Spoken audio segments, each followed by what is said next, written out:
tonight's special for me. I'd like to dedicate this night to my sister Kimberly, who is a queen in every way. I love you, Kimberly. I'd like to title this poem, I Wish You Bluebirds.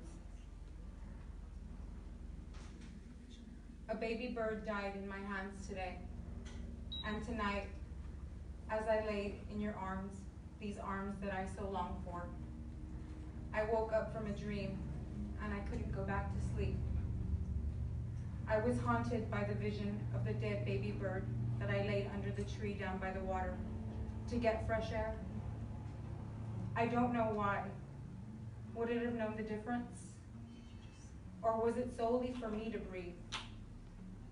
Running water, my eyes turned green as I lay here in your arms. I watched you sleep as I do on many occasions, but this time was different. This time I thought about that baby bird and how he'd never catch the glorious air under his wings to fly. I thought about how so many things around us are dying, and at this very moment, I thought about how blessed I was to have you holding me, even if it was just for this moment. I realized how much I wanted to live. Then I thought about how I can hardly ever remember my dreams, but here this one is lingering. In my dream, there were these paintings on a porch. I looked over, and yet this one stood out. There were several white and black birds, and in the center was this bluebird.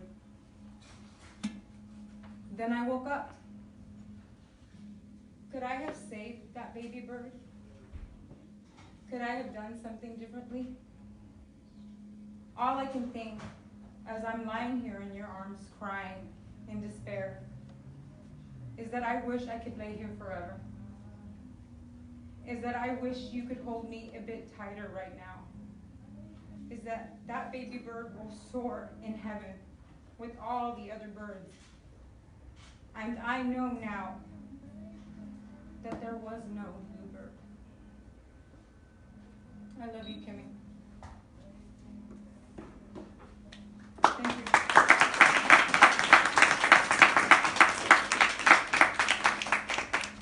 My last one.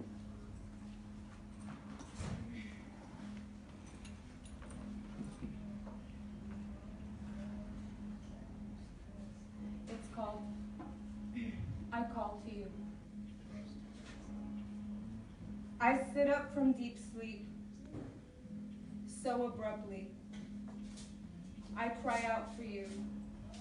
I felt your presence. You were here, and I was shaken.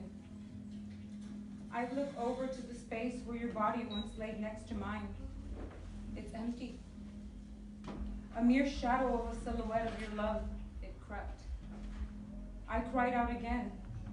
I was shaken.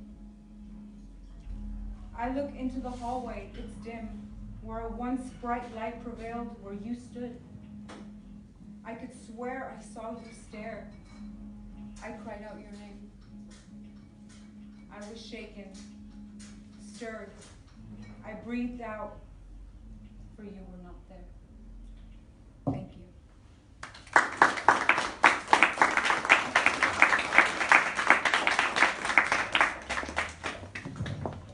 Thank you, Tiffany, so much for sharing your poetry with us.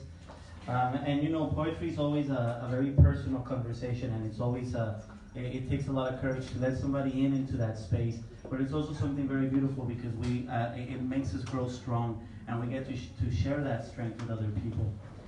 Real quick, I recently started working with the Far Community Theater, and we're direct.